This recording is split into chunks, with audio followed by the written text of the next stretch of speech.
స్నేహితులారా, ఈనాటి దివ్యవాక్కు కార్యక్రమానికి మిమ్మందరినీ సాదరముగా ఆహ్వానించుచున్నాము. యేసుక్రీస్తు సేవకురాలను, అపోస్తురాలుగాను ఉండుటకు పిలువబడిన దానను, సువార్త నిమిత్తము ప్రత్యేకింపబడిన దానను అయిన సిస్టర్ దీప పంచుకొను దివ్యవాక్కు. ఈనాటి మన దివ్యవాక్కు అంశము, వెదకిన వారు విడిచిపెట్టి వెళ్ళిపోయిరి.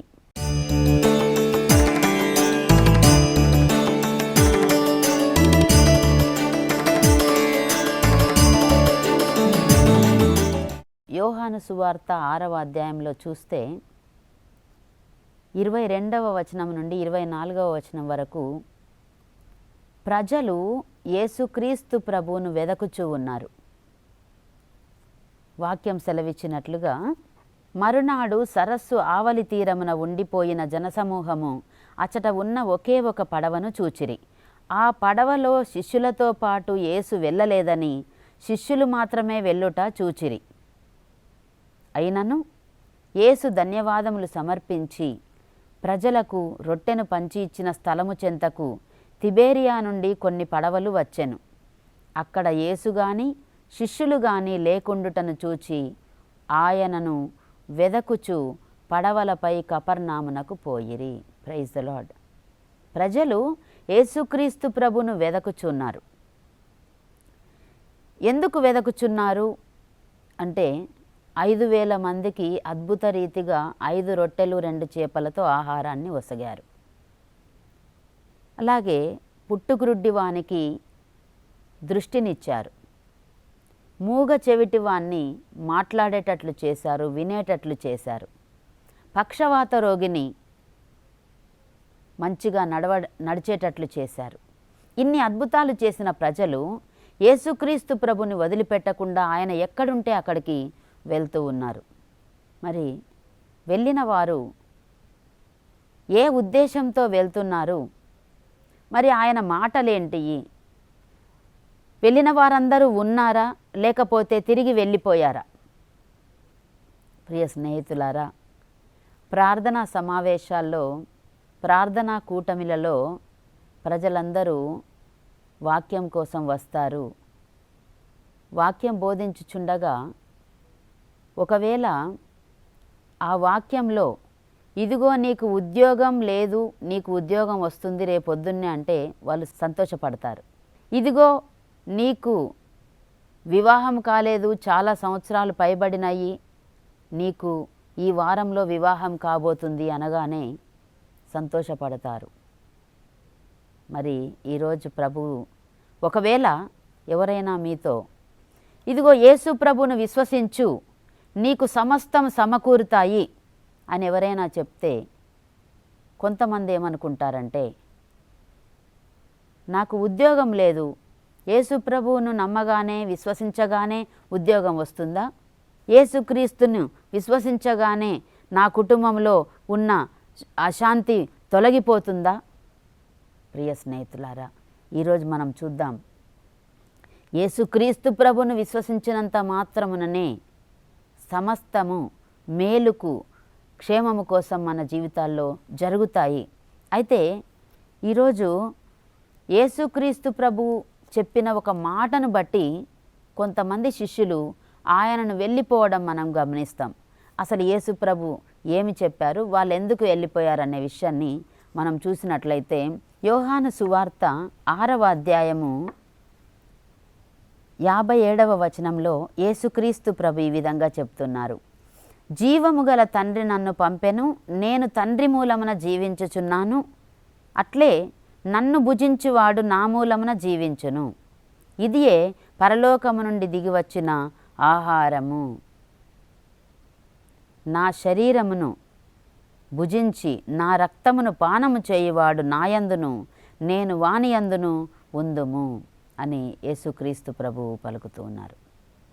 ప్రజలందరూ దేవుని దగ్గరికి, యేసుక్రీస్తు ప్రభువు దగ్గరికి ఎందుకు వచ్చారంటే, ఆయన అనేక అద్భుతాలు చేస్తున్నాడు, వెదకి వచ్చారు. కానీ ప్రభు ఇప్పుడు ఏం చెప్తున్నాడంటే, మీరు జీవించాలంటే, మీరు నిత్య జీవాన్ని పొందాలంటే, ఇదిగో నా శరీరమును భుజించాలి, నా రక్తమును పానము చేయాలి అని చెప్పినప్పుడు 60వ వచనంలో మనం చూస్తున్నాము, ఆయన శిష్యులలో అనేకులు ఇవి వినినప్పుడు అంటే ఏం విన్నారు?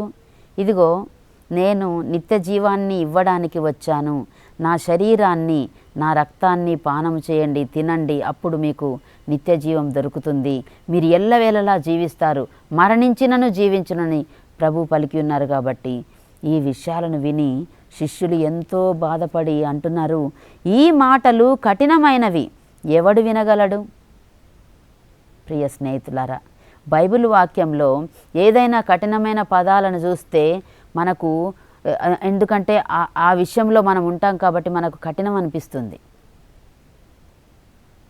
కొన్నిసార్లు కొంతమంది ప్రార్థన చేసి ప్రభువా నాతో మాట్లాడండి అని బైబిల్ ఓపెన్ చేస్తారు.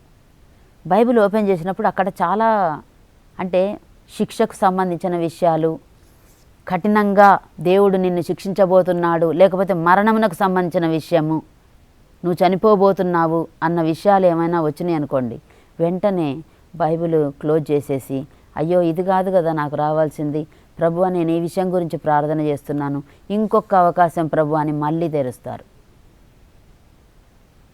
మళ్ళీ అదే శిక్ష వాక్యం వస్తే మళ్ళీ ప్రభువా ఏమనుకోగాకండి ప్రభువా మళ్ళీ మూడోసారి అని తెరుస్తారు.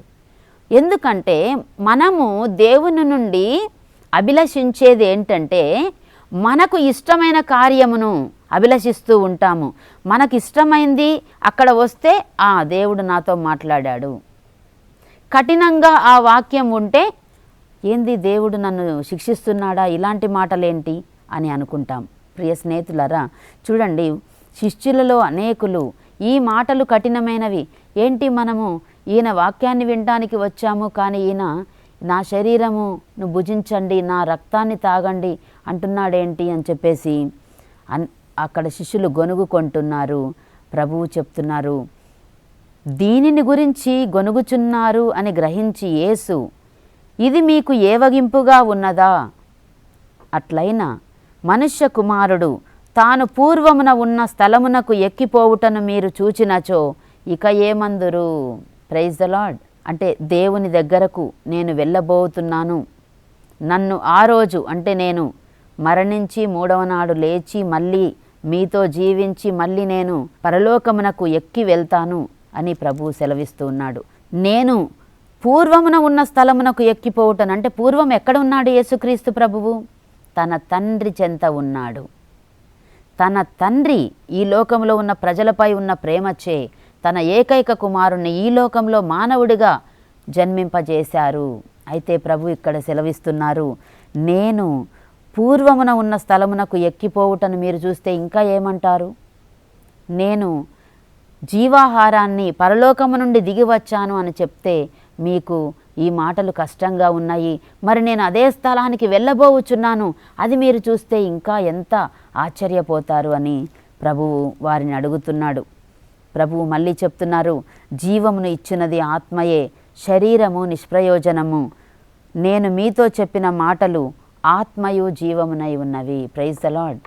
ప్రియ స్నేహితులారా, ఈ విధముగా చెప్పినప్పుడు ప్రభువు కూడా చెప్తున్నారు, మీలో విశ్వసింపని వారు కొందరున్నారు. వాళ్ళు విశ్వసిస్తారు. ఎప్పుడు విశ్వసిస్తారంటే వారు అనుకున్నది అంతా జరుగుతున్నప్పుడు విశ్వసిస్తారు. ఎప్పుడైతే వాళ్ళు అనుకున్నది జరగకపోతే విశ్వాసం నుండి పక్కకు తొలుగుతూ ఉంటారు. ప్రియ స్నేహితులారా, ప్రభువు చెప్తున్నారు, ఆ విశ్వసింపని వారు ఎవరో, తనను అప్పగింపబోవు వారు ఎవరో మొదటి నుండి యేసుకు తెలియను. తరువాత 65వ వచనంలో మనం చూస్తున్నాము, తండ్రి అనుగ్రహించిననే తప్ప ఎవడును నా యొద్దకు రానేరడు అని మీతో చెప్పి తిని. దేవుని అనుగ్రహం ఉంటేనే తప్ప ప్రియ స్నేహితులారా యేసుక్రీస్తు ప్రభు వద్దకు రాలేరు అని ప్రభువు చెప్తున్నారు. అందువలన ఆయన శిష్యులలో అనేకులు ఆయనను విడిచి వెళ్ళి మరెన్నడను ఆయనను వెంబడింపరైరి. వాక్యం సెలవిస్తూ ఉంటుంది ఒకచోట, చివరి వరకు సహించి నిలిచిన వాడే రక్షింపబడును. ఈ మాటలు విని ఇంకా ప్రభు ఏం చెప్తున్నారు? నా తండ్రి అనుగ్రహించిన వారే నన్ను తెలుసుకుంటారు, నన్ను విశ్వసిస్తారు. ఈ మాటలు విని యేసు ప్రభువును విడిచి వెళ్ళి మరెన్నడను ఆయనను వెంబడింపరైరి. ప్రియ స్నేహితులారా, ఈరోజు అనేక మంది జీవితాలలో ఇది జరుగుతూ ఉంది. ఏదైనా మన జీవితంలో జరగడం లేదంటే విశ్వాసాన్ని వదిలిపెడుతున్నారు. చూడండి, యేసుక్రీస్తు ప్రభు అడుగుతున్నారు, 12 శిష్యులతో యేసు ప్రభు అడుగుతున్నారు, మీరును వెళ్ళిపోయేదరా?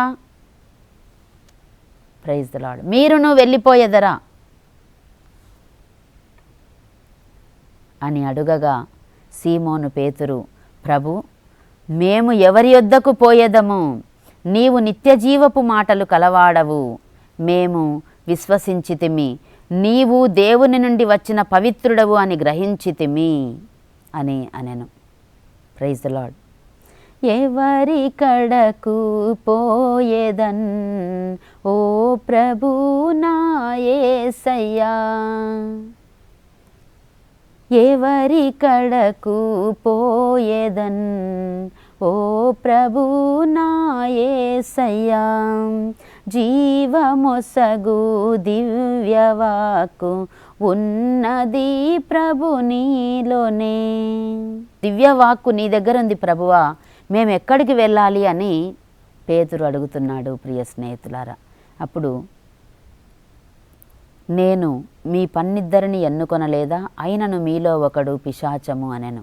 ఎందుకనగా ఆయన సీమోను ఇస్కారియోతు కుమారుడగు యూదాను ఉద్దేశించి ఈ మాట పలుకుతున్నాడు. అంటే చివరి వరకు యేసుక్రీస్తును అంగీకరించని వారు ఉంటారు. ఎంతో విశ్వాసంలో ఉన్నవారు కూడా విశ్వాసాన్ని పక్కకు పెట్టే వాళ్ళు కూడా ఉంటారు. ప్రియ స్నేహితులారా, ఈరోజు యేసుక్రీస్తు ప్రభు పాదాల చెంతకు వచ్చిన వారే ఆయనను వదిలిపెట్టి వెళ్ళడం మనం చూస్తున్నాం.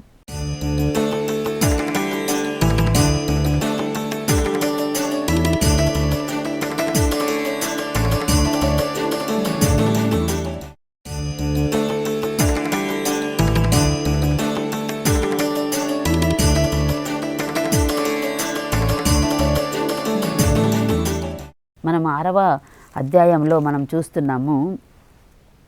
యోహాను సువార్త 6వ అధ్యాయంలో 33వ వచనము 50వ వచనంలో యేసుక్రీస్తు ప్రభు 2 సార్లు చెప్తున్నారు, పరలోకము నుండి దిగి వచ్చిన ఆహారమును నేనే. అలాగే 6వ అధ్యాయము 33, 40, 47, 51, 54, 58 6 సార్లు యేసుక్రీస్తు ప్రభు నిత్య జీవమును వసగును, నన్ను విశ్వసించు వారికి తండ్రి నిత్య జీవమును వసగును అని చెప్తున్నారు. అలాగే 6వ అధ్యాయము 39, 40, 44, 54 వచనములలో వానిని, నన్ను విశ్వసించు వానిని అంతిమ దినమున లేపుదును, అంటే మరణము తర్వాత పునరుత్థాన మహిమలో వారు పాలు పంచుకొనేటట్లు చేయుదును అని ప్రభువు 4 సార్లు పలికి ఉన్నారు 6వ అధ్యాయంలో. అలాగే ప్రియ స్నేహితులారా, అనేక మార్లు యేసుక్రీస్తు ప్రభు చెప్పిన వాక్యాన్ని చాలాసార్లు నొక్కి వక్కానిస్తూ ఉన్నారు. ఇది ఎందుకంటే మనము విశ్వసించి ఆయన యొక్క నీతిని వెదకి ఆయన యొక్క పరిశుద్ధతలో ఉన్న ఆ వాక్య సారాంశాన్ని మనం కనుగొని తద్వారా జీవించడానికి దేవుడు మళ్ళీ మళ్ళీ నొక్కి వక్కానిస్తున్నాడు మనకు. కానీ ఆ మాటలు మనకు కఠినతరం అవుతున్నాయి. ఇదిగో నీ బలహీనతను వదిలిపెట్టి నా మార్గంలోకి రా అని దేవుడు చెప్తున్నప్పుడు, బలహీనతను వదిలిపెట్టను కానీ నాకు దేవుని నుండి వచ్చే దీవెనలు కావాలి అని అనుకోవడం వ్యర్థం. ప్రియ స్నేహితులు, అలాంటి వాళ్ళే ఇక్కడ ఉన్న ప్రజలు యేసుక్రీస్తు ప్రభును వదిలి వెళ్ళిపోతూ ఉన్నారు. వెదక్కుంటూ వచ్చారు, వెతుకుతూ వచ్చారు, ఎక్కడ ఉన్నాడా ఎక్కడ ఉన్నారా అని.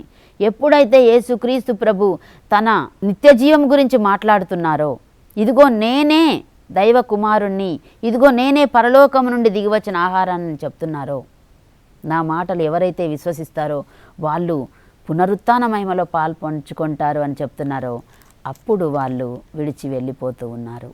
ప్రియ స్నేహితులారా, మన కుటుంబాలలో ఏదో ఒక అద్భుతం జరగాలని కోరుకోవడం సహజమే. కానీ అలా జరగలేదని లేక మంచి మాటలు నేను వినడానికి వచ్చాను వాక్యంలో, కానీ కఠినతరంగా ఉన్న ఈ మాటలు అని కొంతమంది అనుకుంటూ ఉంటారు. ఒక బలహీనతలో ఉన్న వ్యక్తికి ఆ బలహీనతను వదిలిపెట్టమంటే కఠినతరమైన మాటలు. నేను ఒక చోట ఈ విధంగా ప్రసంగించడానికి వెళ్ళాను ప్రియ స్నేహితులారా. అయితే అక్కడ మైకులో ప్రసంగం చెప్తున్నాను నేను. అయితే అక్కడున్న ఫాదర్ గారు వచ్చి చెప్పారు, ఆ యొక్క ప్రజల పరిస్థితులు నాకు తెలీదు, వాళ్ళు ఎలాంటి జీవితాన్ని జీవిస్తున్నారో ఎలా ఉన్నారో నాకు అసలు తెలీదు. కానీ ప్రతిరోజు బైబిల్ గ్రంథంలో ఏమి వ్రాయబడి ఉందో ఆ దిన వాక్యము ధ్యానాంశాలను నేను వాళ్ళకి తెలియజేస్తూ ఉన్నాను. ప్రతిరోజు ఒక అరగంట నేను ప్రసంగిస్తాను. అయితే కొంతమంది సహోదరులు ఏం చేశారంటే ఫాదర్ దగ్గరకు వచ్చి, ఫాదర్ ఈ మాటలు ఈరోజు వాక్యము కేవలం మాకు సంబంధించిందే, మాకు చెప్పడానికే ఈ వాక్యాలు అక్కడ వాడారు అని చెప్పినప్పుడు ఫాదర్ గారు చెప్పారు, సిస్టర్ మీరు కొన్ని రోజులు వాక్యం చెప్పడం ఆపేయండి. Praise the lord. చూసారా, వాక్యము రెండంచుల కత్తి కంటే పదునైనది, చైతన్యమైనది, స్థిరమైనది. అది మానవుల హృదయాలలోనికి దూసుకొని పోయి వారి మనసు మార్చేస్తుంది. అయితే వాళ్ళు వచ్చి ఈ మాటలు మా గురించే చెప్పారు, మా జీవితాన్ని అక్కడ చెప్తున్నారు అంటే నేను ఫాదర్తో అన్నాను, ఫాదర్ గారండి అక్కడ రాసి ఉందే నేను చెప్పానండి, నాకు ఇక్కడ ఉన్న ప్రజల గురించి నాకు తెలీదు, కానీ బైబిల్లో ఏముందో అదే మాటలు నేను చెప్పాను అంటే యేసుప్రభు మాటలే నేను రిపీట్ చేశాను అంతే ప్రియ స్నేహితులారా. అయితే వాక్యాన్ని అణచివేసినంత మాత్రమున దేవుణ్ణి రేపు నువ్వు తెలుసుకోలేవా?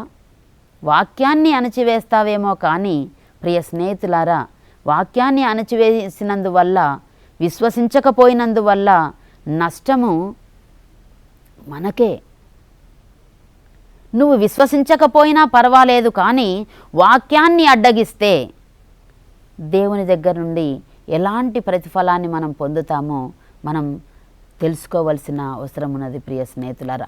అదే గ్రామంలో పూజారి, ఆయన పేరు వెంకటేశ్వర్లు, ఆయన నా దగ్గరకు వచ్చి, సిస్టర్ ప్రతిరోజు మీరు వాక్య పరిచర్య చేసేవాళ్ళు ఇప్పుడు మైకులో వినపడడం లేదేంది అని అడుగుతున్నాడు. ఎవరంటే ఆ గ్రామ పూజారి. ప్రియ స్నేహితులారా, ఇది అవాస్తవం కాదు. మీరు కావాలంటే నేను వాళ్ళ ఫోన్ నంబర్లు కూడా ఇవ్వగలను.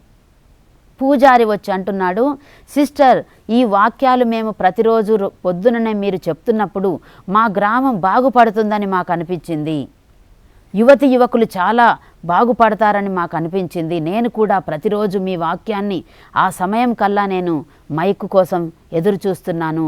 ఒక వారం రోజుల నుండి మీరు వాక్యం చెప్పడం లేదు ఎందుకు అని అడిగాడు. ప్రియ స్నేహితులారా, వాస్తవ సత్యం. అప్పుడు నేను చెప్పాను, లేదండి బైబిల్ వాక్యాలు కొన్ని విషయాలు ప్రజలకు ఆటంకముగా ఉన్నవి కాబట్టి నేను కొన్ని రోజులు దేవుని వాక్యము చెప్పడము ఆపు చేశాను అని చెప్పాను. అప్పుడు అతను ఏమన్నాడంటే, సిస్టర్ మీరు వాక్యాన్ని చెప్పడము ఆపకూడదు, ఎందుకంటే మా జీవితాలు బాగుపడుతున్నాయి, మా ఊరు బాగుపడుతుందని మేమందరం అనుకుంటున్నాము. నేను ఈ గ్రామంలో ఉన్న పూజారిని, ఒక హైందవ దేవాలయానికి సంబంధించిన పూజారిని నేను చెప్తున్నాను. మా గ్రామంలో ఎంతమంది ఉన్నారో అంతమంది సంతకాలు నేను ఒక పేపర్లో పెట్టుకొని వచ్చి నేను ఫాదర్ గారికి ఇవ్వమన్నా ఇస్తాను, ఎక్కడన్నా నేను ఇస్తాను, కానీ మీరు వాక్యం మాత్రం చెప్పడం మానవద్దు సిస్టర్ అని చెప్పడం జరిగింది. అప్పుడు నేను అన్నాను, మీ అభిలాష మంచిదే, కానీ దేవుని కార్యం ఈ విధంగా కూడా నెరవేరుతుంది. కొన్ని రోజులు నేను నిశ్శబ్దంగా ఉండడం వలన అనేక ఆత్మలు రక్షించబడుతున్నాయి ఈ నిశ్శబ్దంలో. కాబట్టి మీరు ఏమీ బాధపడని అవసరం లేదు, నేను మళ్ళీ మొదలు పెడతాను వాక్య పరిచర్య అని చెప్పాను. ప్రియ స్నేహితులారా, అనగా విశ్వాసంలో ఉన్నవారు వాక్యాన్ని అడ్డగిస్తున్నారు, దృష్టి కలవారమని అందులై జీవించుచుండగా విశ్వాసంలో లేనివారు వాక్యం కోసం దాహముగొని ఉన్నారు. మాటలు కఠినమే, ఇరుకైన మార్గంలో ప్రవేశించమనే చెప్తున్నాం, కానీ అవి విశ్వసించిన వారికి జీవజలపు ఊటలాగా సహాయపడుతున్నాయి. విశ్వసింపని వారికి నశించేవిగా మారుతున్నాయి ప్రియ స్నేహితులారా. కాబట్టి మనం ఆలోచన చేయాలి. ఈరోజు యేసుక్రీస్తు ప్రభు మన జీవితాల్లో అద్భుతాలు చేస్తున్నాడు, అనేక కార్యాలు చేస్తున్నాడు. నేను మంచి మాటలే దేవుని నోట్లో నుండి వినాలి, నాకు ఈ బాధ ఎందుకు, ఈ కష్టం ఎందుకు, ఈ యొక్క పీడ ఎందుకు నా కుటుంబంలో, ఈ అశాంతి ఎందుకు నా కుటుంబంలో, అయితే దేవుడు నా జీవితంలో పని చేయడం లేదు, అయితే నేను దేవుని వదిలి వెళ్ళిపోతాను. వెతుక్కుంటూ వచ్చావు కానీ అలాగే వెళ్ళిపోతూ ఉన్నావు, నువ్వు ఆశించినది జరగలేదని. కానీ దేవుడు యేసుక్రీస్తు ప్రభు నిన్న నేడు రేపు ఎప్పటికీ మారడు. ఒకే విధముగా ఆయన తన ప్రజలను దీవిస్తూ ఉంటాడు. కాబట్టి బైబిల్ వాక్యాన్ని చదివి జీవపు గల మాటలను మనము మననం చేసుకుంటూ దేవునిలో బలంగా స్థిరంగా ఉండడానికి ప్రయత్నించుదాం. చిన్న ప్రార్థన చేసుకుందాం. సర్వశక్తిమంతుడా, సర్వోన్నతుడా, నీ దివ్య పాదాలకు వందనములు తండ్రి. నీకు స్తోత్రములు తండ్రి, స్తోత్రములు ప్రభువా. నా దేవా, మీరు కూడా నన్ను విడిచి వెళ్ళెదరా అని శిష్యులతో నువ్వు ప్రశ్నించిన విధముగా తండ్రి, ఈనాడు నీవు చేసిన అనేకమైనటువంటి అద్భుత కార్యాలను మేము కన్నులారా చూచి తండ్రి, కొన్ని సమయాలలో విశ్వాసాన్ని కోల్పోతూ ప్రభువా, నీ వాక్యంలో జీవమున్నదని గ్రహించకుండా ప్రభు నీ వాక్యానికి దూరంగా వెళుతూ ఉన్నాము తండ్రి. ఈరోజు దివ్యవాక్కు కార్యక్రమమును వీక్షించిన ప్రతి బిడ్డను కూడా దీవించండి తండ్రి.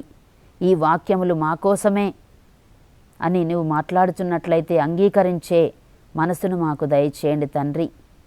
నిన్ను విశ్వసించి, నీ మాటలను విశ్వసించి, జీవము గల మాటలను ఎల్లప్పుడూ మా జీవితములలో ప్రభువా ధ్యానించి నీపై ఆధారపడి జీవించే కృపను దయచేయండి తండ్రి. ప్రతి కుటుంబంలో ఏ అవసరం ఉన్నదో తండ్రి, వారి అవసరాలను తీర్చి తద్వారా ప్రభువా నీ నామమునకు మహిమ తెచ్చుకోమని, ప్రతి ఒక్కరిని నీ వాక్య వెలుగులో నడిపింపమని నజరేయుడా యేసు ప్రభువా నీ పరిశుద్ధమైన పవిత్రమైన నామమున అడిగి బ్రతిమాలి వేడుకొనుచున్నాము తండ్రి. ఆమెన్. యేసు రక్తమే జయము, ప్రభు యేసు రక్తమే జయము, యేసు నామమందే సంపూర్ణ విజయము, యేసు నామమందే సంపూర్ణ స్వస్థత, యేసు నామమందే సంపూర్ణ విడుదల. హల్లెలూయా, హల్లెలూయా, హల్లెలూయా. దేవునికి స్తోత్రం. ప్రియ స్నేహితులారా, వచ్చే వారం ప్రసారమయ్యే దివ్యవాక్కు కార్యక్రమానికి సన్నద్ధమవుదాం. అంతవరకు సెలవు. చూస్తూనే ఉండండి మన దివ్యవాణి కథోలిక టీవీ ఛానల్.